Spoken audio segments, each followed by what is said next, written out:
right? And there are four sections in which are very clear that, if I eliminate quant, you have two sections in analytical writing and you have two sections in verbal. And that's all GRE, because one section per week we will be taking as a part of our growth pattern. We will be focusing on RC for a week. Next week we'll be focusing on IBT or ABT, and one week we'll be focusing on sentence completion, and this is continuous rolling, right? Vocabulary, I will make sure that you are very well versed with 1500 words. We'll make sure that the quant has 15 topics and you have your regular classroom sessions, which are covered very, very thoroughly. So 12 weeks around is enough to understand GRE. It's enough time to build a certain level of fundamental base before the test series, right? Classroom schedule is very simple. I think 3 days a week, that's what we would want to do, because you have a lot of other things to manage, college, and then you need a certain amount of reinforcement also of the things taught to you. So sectional week. So there are two kinds of pattern. One where we always focus on a section. So, almost 70% of the class is dedicated to learning RC. 70% of the class is dedicated to learning IBT, ABT, or maybe, fill in the blanks. And we solve the real-time questions, and then followed by, vocabulary. So you go through like this, where you are taking a very holistic view of entire GRE in one class. So you have a theory, and you do a sheet there, and then followed by vocab. Vocab is a part of every class, right?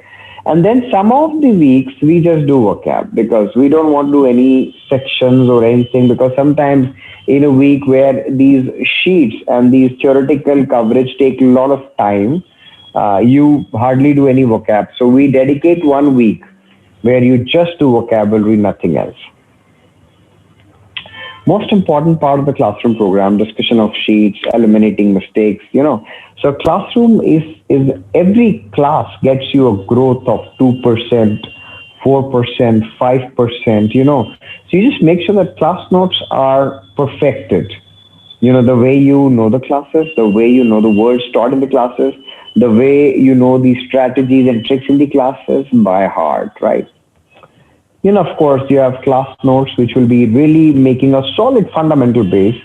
Then you have, material to practice from math and, your alpha module and beta module. Then you go for gamma module test series. Then you take up this 1,000 words vocabulary test. And then you have these all, mini, major, and CBD. So that's an entire test series later on.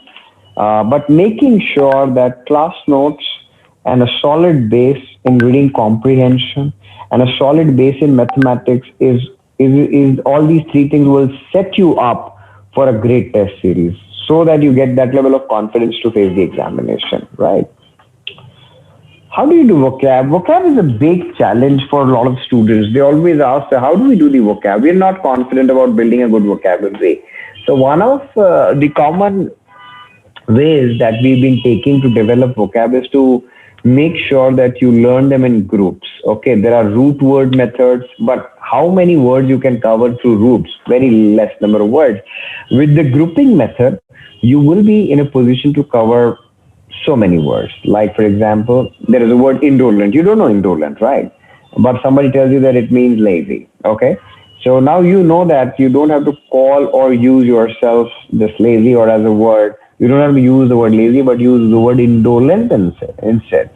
Idle, lackadaisical, listless, laggard, languid, lassitude is laziness, lethargic, sluggard, sluggish, and torpid. You know that, all these words, you have seen them somewhere for lazy. That's what your job is. So when you talk about how to do the vocab, you have to remember them in groups. If not remember, then at least make sure that you are remembering them at least randomly, that that when I talk about lazy, there are 8 to 9 words: sluggish, listless, lackadaisical. You need to know these words to really make sure that you have done 70% of the words through groups, right? And then sometimes you make those mnemonics also. जैसे indolent है, अब indolent का मतलब lazy होता है. But आप अपने sense of humour के हिसाब से, अपनी क्रिएटिविटी के हिसाब से आप उस वर्ड के साथ खेल सकते हो और आप उसका एक नेमोनिक बना सकते हो. इंडोलेंट है तो डोले का मतलब होता है लेजी. आए समझ में?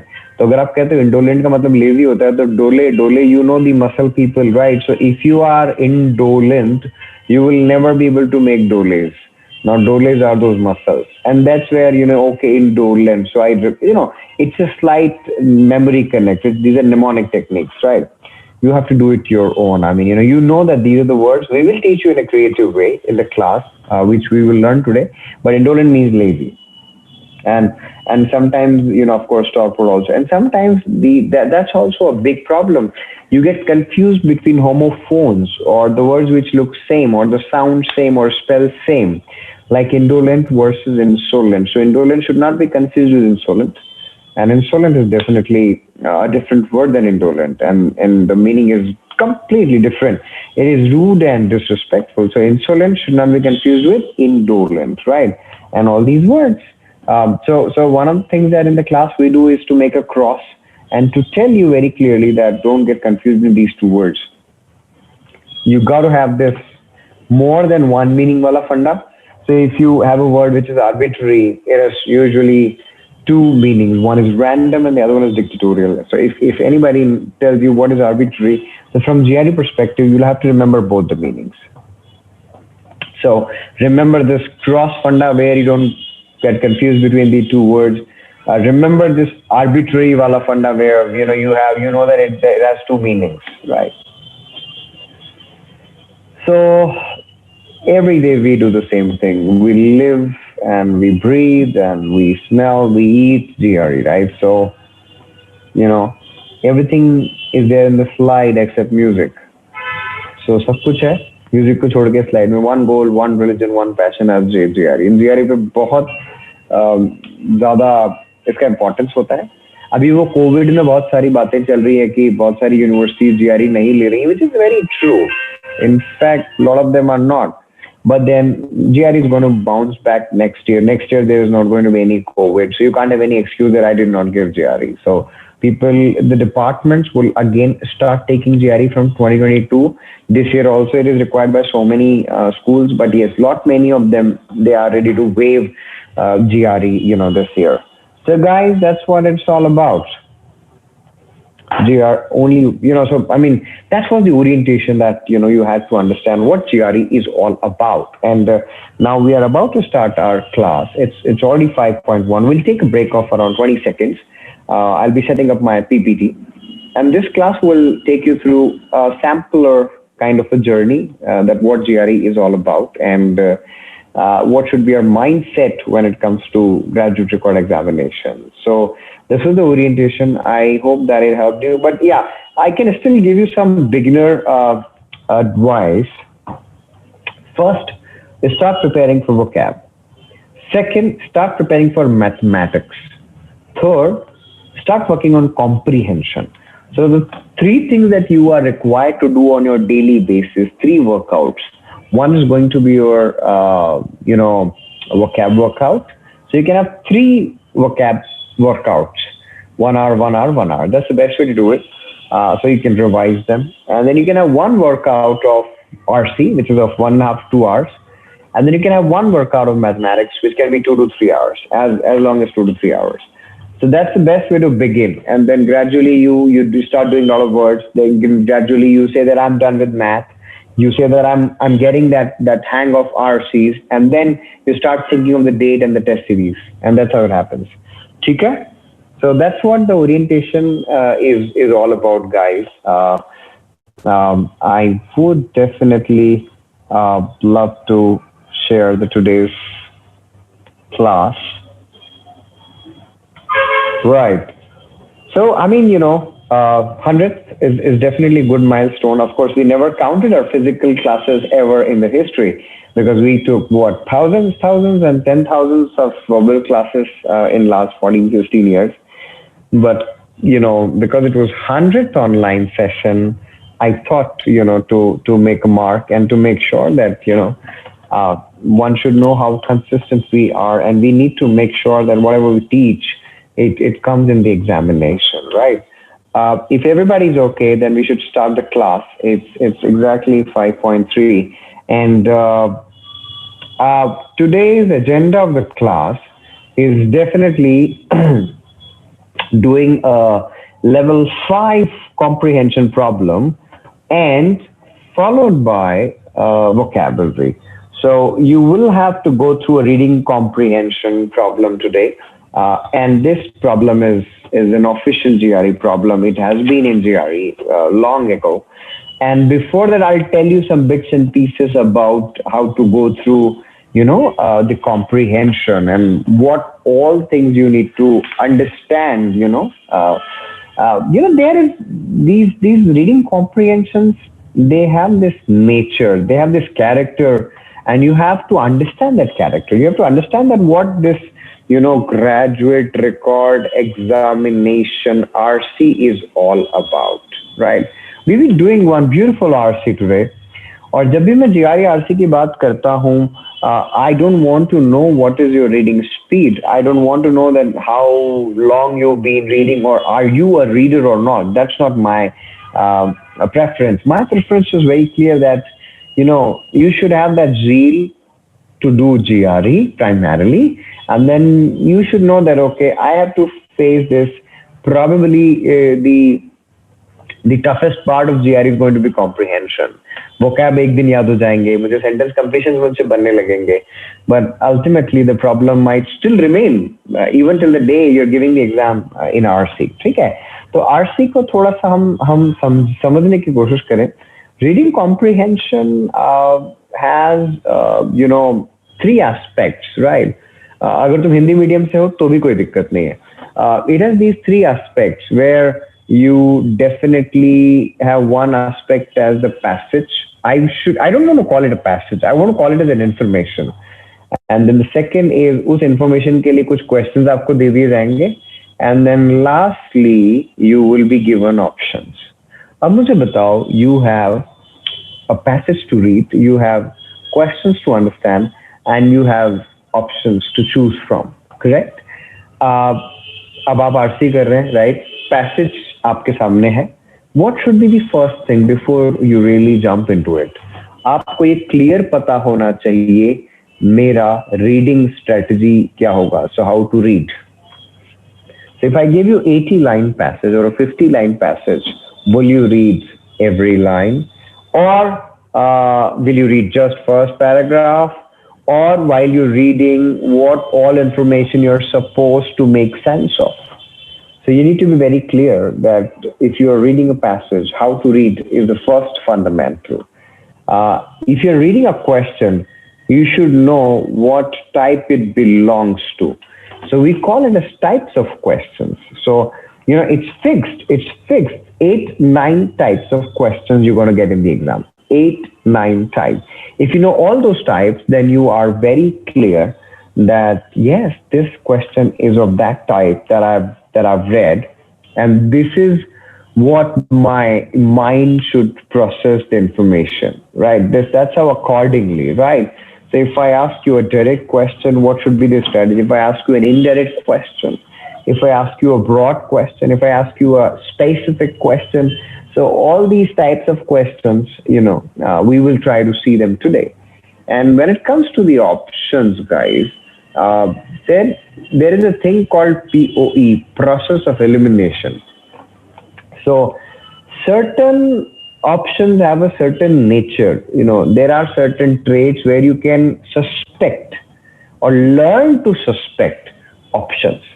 Sometimes you're not able to really see that why it was a trap for me. You're not able to understand that. You understand it pretty later. But then if you know some basic fundamentals, then how to identify traps, how to identify, how to make an option suspect, then you have to go for process of elimination. Or on a broader way, how to be really super cautious while attempting, options, right? तो अगर आपको ये पता है कि आपको पढ़ना कैसे, क्या टाइप ऑफ क्वेश्चंस होते हैं, और फिर प्रोसेस ऑफ एलिमिनेशन अगर आपको पता है, I am 100% sure that you are in a good space to take up that whole, a GRE RC, right? How to read, I'm not going to get into detail as I always do, but today I'll tell you that passage को पढ़ने का एक कला है और जो आप develop कर सकते हैं. आपने पहले कभी रीडिंग नहीं भी करी, I don't care, but you can still make it. सबसे पहली चीज होती है, इन दो चीजों पे फोकस किया जाता है. जैसे ही आप जीआरई पढ़ना चालू करते हैं, सबसे पहला first sentence, second sentence, third sentence, you are trying to understand कि वो टॉपिक और उसका स्कोप क्या है. टॉपिक थोड़ा सा ब्रॉड आइडिया होगा जो कि डेफिनेटली एक आगे जाके एक सर्टेन पॉइंट पे नैरो हो जाएगा, और बची हुई सारी information, the entire remaining information is going to be related to that scope जहां पे वो पॉइंट जो था वो नैरो हुआ था, right. So topic is a broad idea, scope is the narrow idea, and the last part of the skeleton, I'm using this word, we are trying to build a skeleton, and the last word would be author. Where is the author? So author is there in the passage everywhere, right? He comes and describes, he comes and raises an opinion, he comes and raises an objection, he criticizes, he praises something, he defends a theory, he contradicts a theory. So where is the author is another super important thing. So you will have a topic, you will have a scope. So, topic is a broader idea. Let's say you read the first two sentences and you are still trying to figure out that what is the scope of the passage, and all you understand is the passage about thermodynamics, which is a broader idea. And then suddenly fourth sentence or fifth sentence, they start talking about, the motion of piston and the, second law of thermodynamics. And then there is an experiment in the second paragraph, which talks about motion of piston. And then you realize that, okay, it's not about thermodynamics. There is a certain narrowing of the passage which has happened, and that reveals the scope of the passage. And let's say author just describes that experiment. So author is nothing but describing.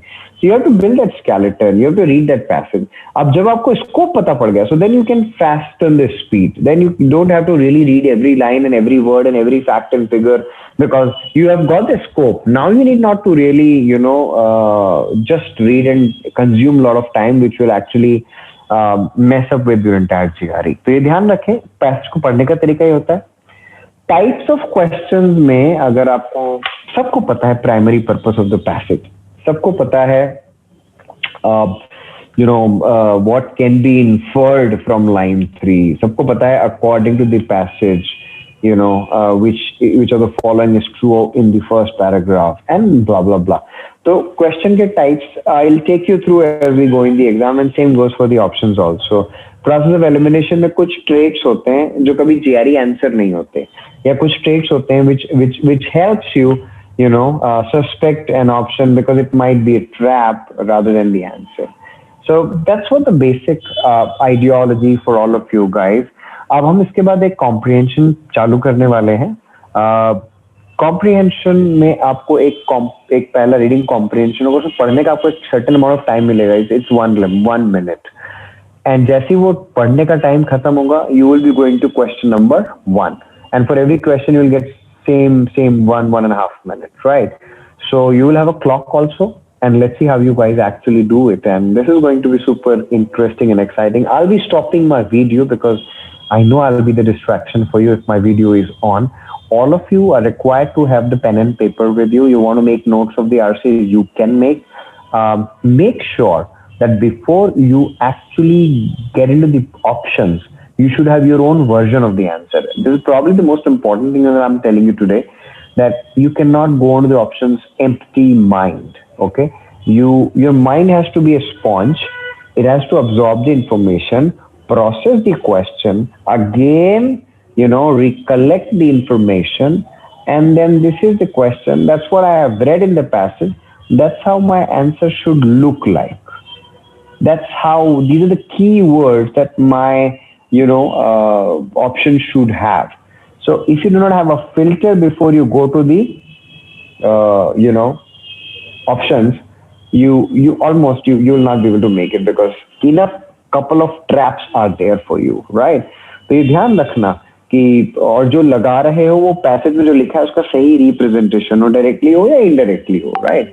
So it should not be a distortion of details. It should not be, faulty use of details or something like that. ठीक है, तो इस तरह से आप पूरे process में आगे बढ़ने वाले हैं. Get ready to have that, just give yourself that last 10-second pump, that okay, let me see what this RC is all about, right? Even some of the attendees might have done this RC. They should still be able to see that इस बार वो कर रहे हैं तो पुराने question सही हो रहे हैं या गलत हो रहे हैं, right? Okay, so I'm giving you one of my favorite RCs, for the day, and looking forward, and then I'm going to discuss about this entire RC. हम पूरा डिस्कस करने वाले हैं, ठीक है? And you guys should be really really ready to do this reading comprehension. You will have a reading time of around a minute, and the question is also a minute. Okay. I'm stopping my video, and then I'll be right back the moment all questions are done. We'll discuss, and then we'll go on to the vocabulary.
the jobs for women changed over the time, and what were the effects of the there were the author clearly states that as there was no technology that impacted on the jobs of the women, rather it was uh, what type of jobs they earlier they did not used to go for the jobs that were in the private for the miles and all the things. So I thought that it would affect both the Okay, sexes. okay, ठीक है, no problem. Guys, author का जब भी opinion पूछा जाता है या author उनके काम के लिए क्या सोचता है हिस्टोरियंस के काम के लिए, तो it will always be positive और नेगेटिव. ये पहले दो थॉट प्रोसेस होना चाहिए कि यार उनका काम ऑथर और हिस्टोरियंस ने उस अजम्पशन को क्वेश्चन किया. अब जो जिस बेस पे क्वेश्चन किया या जो एविडेंसेस को लेके क्वेश्चन किया, ऑथर ने उसको पसंद किया या नहीं किया, पॉजिटिव था या नहीं. सो ऑथर ने लास्ट में कहा है कि recent historical investigation has led to a major revision, as far as, so he really said that historians were right, and that's where the whole question comes in, that inference has to be something that author probably believes that the historian's work was correct. इतना भी अगर सोच के आप चले गए, so that's enough for you to, that's enough content for you to really select the rights and wrongs, right? Let's do it. पहला option क्या आ रहा है? Their work provides insights important to those examining social phenomena affecting the lives of both sexes. A lot of people mess up with this option. This is true that their work provides insights. That's true that, because their work has led to a major revision. Important to those examining social phenomena. It's a social phenomena that we're talking about because it's about society.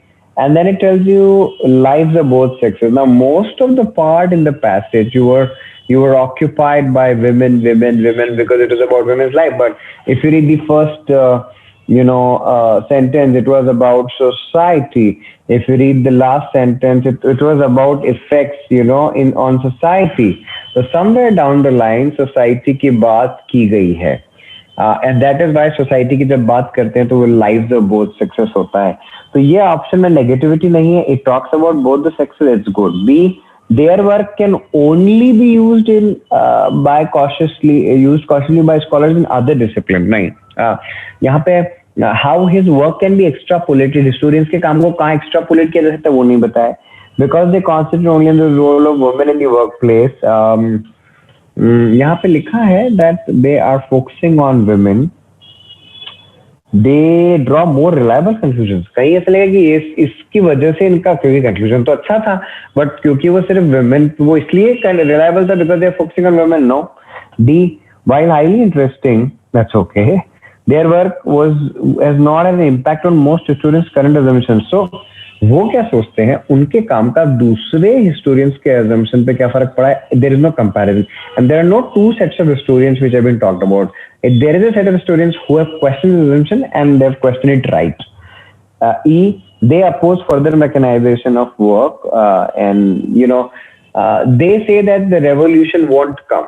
These historians have proved that there is no revolution coming. This doesn't mean that they oppose mechanization of the work. A lot of people even end up marking E also, that they oppose further mechanization, but it will be ridiculous because if their studies would prove that mechanization is not coming, it doesn't mean that they are opposing the mechanization. So this is out. So your answer is going to be A. So everybody's marked A. They're absolutely right. Last sentence, it's one of the top-notch questions that any RC would give you, which is the function of the last sentence or the concluding sentence of the passage. Which of the following does describe the function of the concluding sentence of the passage? Guys, send in your answers. Okay. Yep, Pardi, there is only one B. ठीक है.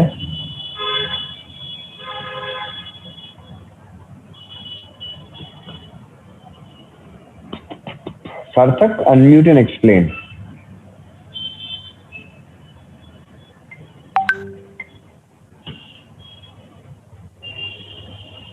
Sadak, can you hear me, mate?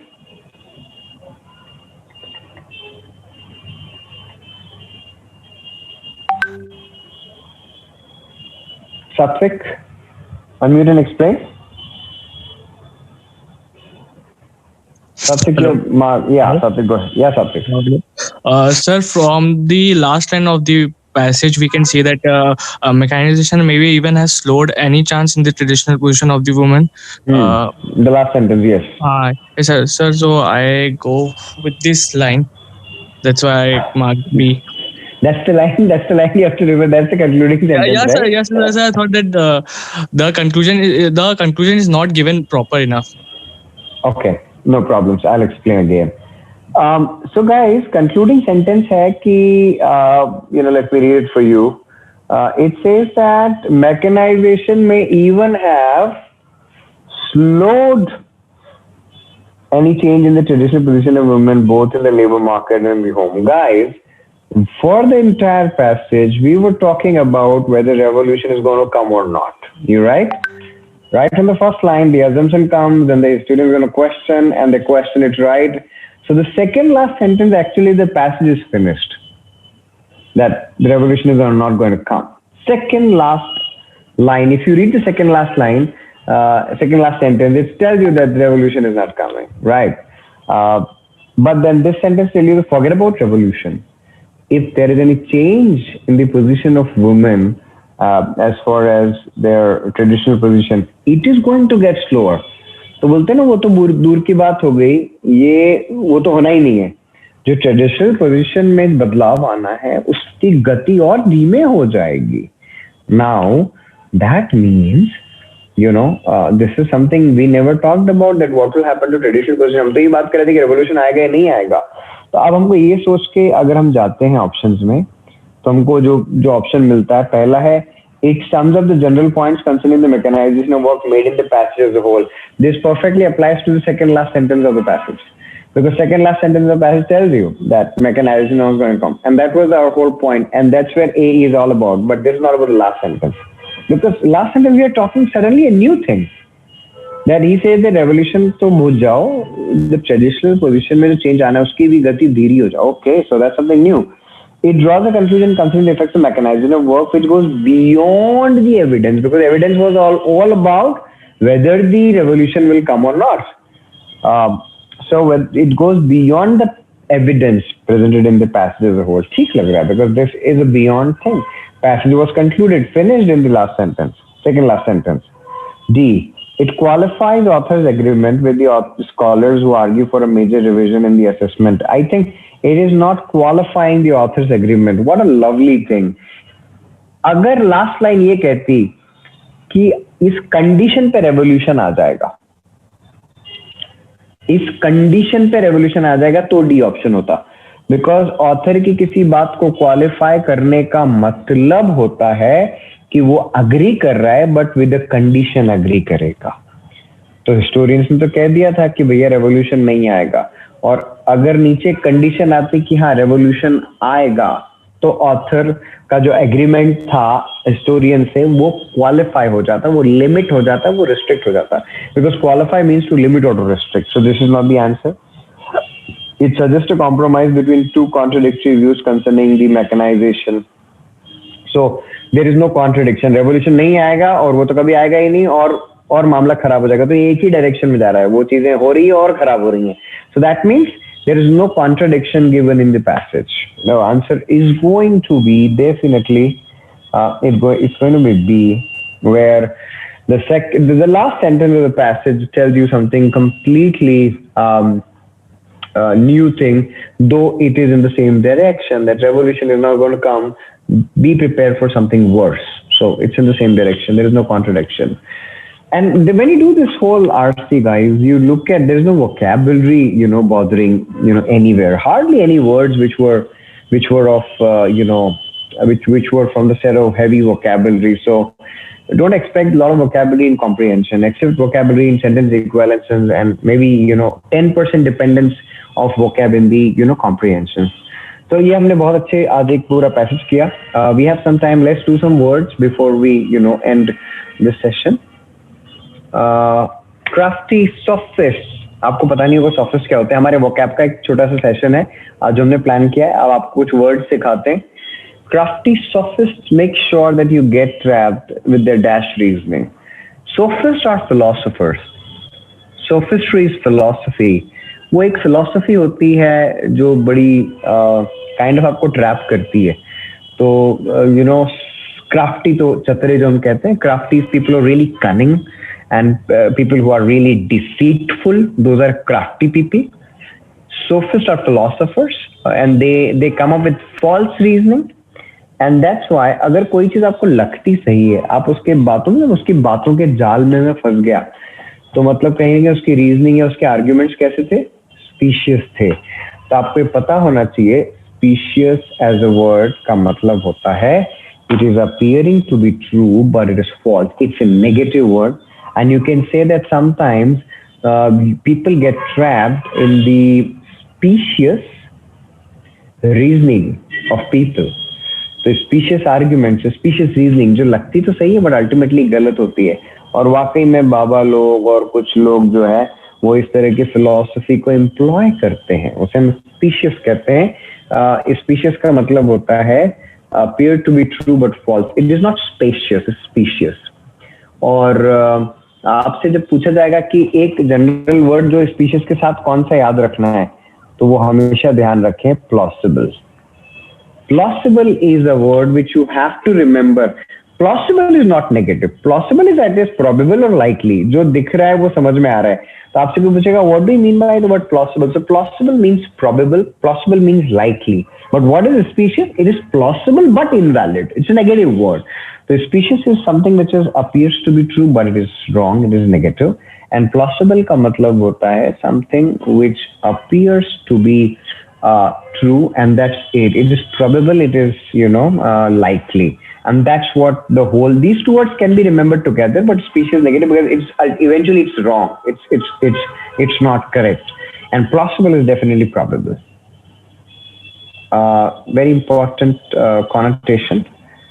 So learning from, of course, जब हम संजय दत्त के case को देते हैं, so what he brought to the state and to the family, he did drugs, he did weapons, and the family was let down. He himself said that it was a let down. तो आप बोलते ना बदनामी जो होती है, बदनामी तो हुई और बदनामी का दाग लग गया.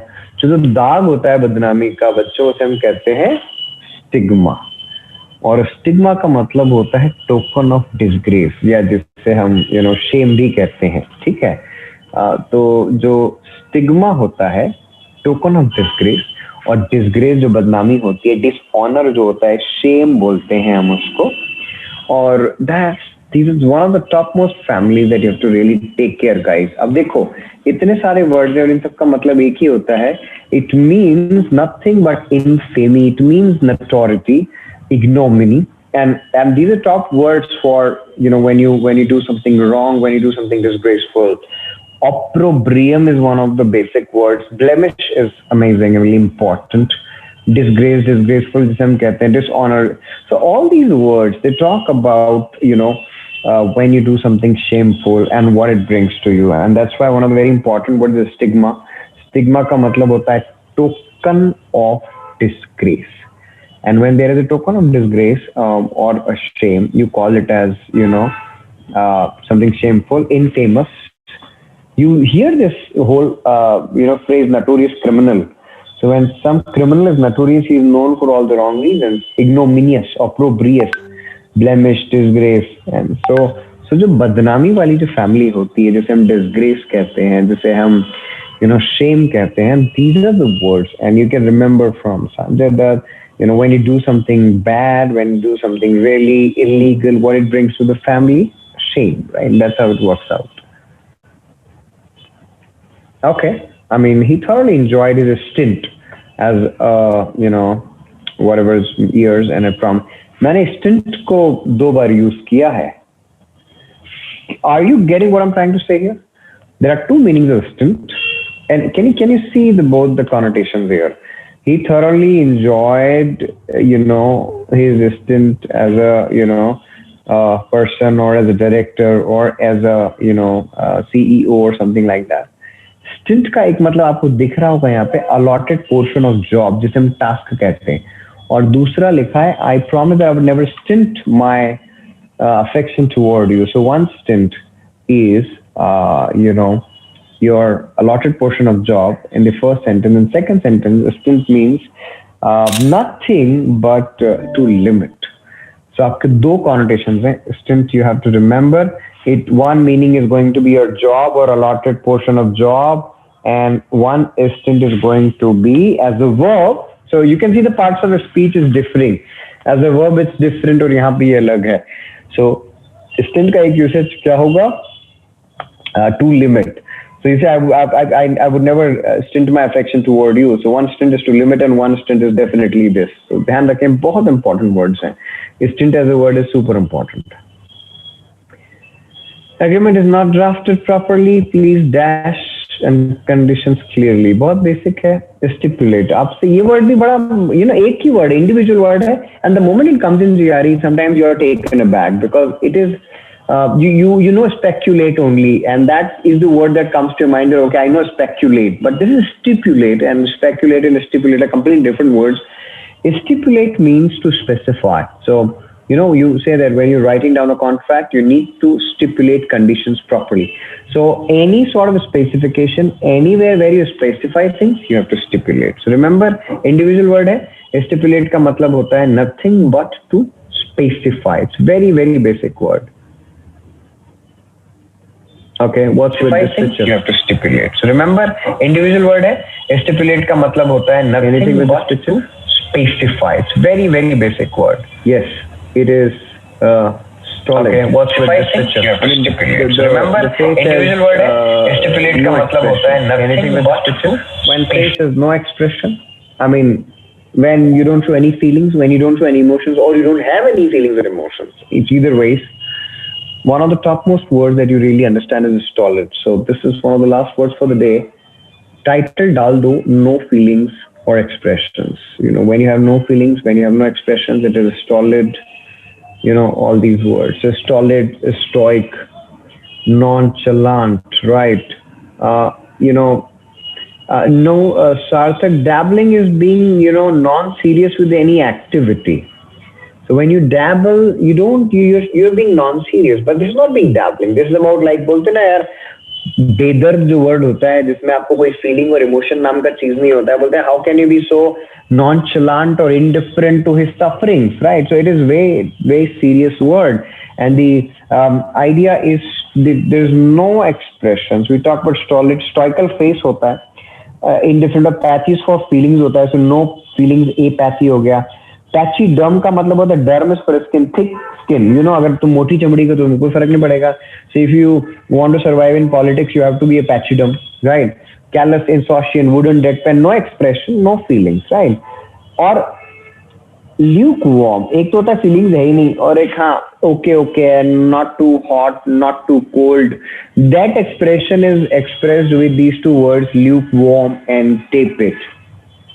And when we talk about the words like lukewarm and the words like tepid, इसका मतलब होता है not too hot, not too cold. तो इसको थोड़ा सा अलग से याद कर लो. ये बोलते हैं यार इस मूवी को कैसा रिस्पॉन्स मिला, इस मूवी को lukewarm रिस्पॉन्स मिला, मतलब not too hot, not too cold ऐसा रिस्पॉन्स मिला, tepid और lukewarm, right? ये सारे वर्ड्स आप वहाँ यूज करें when you don't see any feelings, when you don't see any emotions, when you are unconcerned. This can be a very good title of the whole chapter. So stolid, stoic, nonchalant, indifferent is one of the top 100 words. Apathetic, pachyderm, callous is very there. I'll warn you guys, callous को किससे confuse मत करना, callow से. ये callous है और ये callow है. Callow is immature, inexperienced, young. तो कैलो को कैसे याद रखोगे? इनएक्सपीरियंस्ड, इमेच्योर, यंग, CALLOW, कैलो. और कैलस तो आपको पता ही है. कैलस का मतलब होता है somebody who is completely unconcerned and no emotions and expressions. So callow is immature and inexperienced. ये कैलस है. Rest all are easily rememberable, stolid and stoic and nonchalant, right? And definitely that calls for a day. Thank you for hanging in for this class. This is 100th online session. We continue this learning.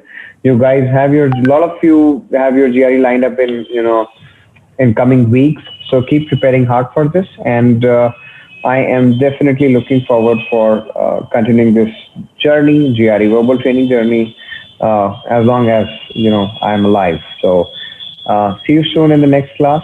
Wednesday we meet. Wednesday, there might be some timing issues because I might have some occupancy around 5 o'clock. So I might take a class at 7 o'clock. So it's just a pre-announcement, which is almost confirmed, but you'll get an email.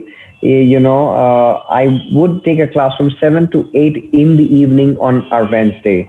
And since it's an online thing, we can have a flexible schedules and without missing any session. So thank you so much for attending for today's class. This was again, to reiterate, it was 100th online live session, and it will be I think it will be 1000th online session any sooner in coming years. Looking forward. See you soon, guys. Goodbye.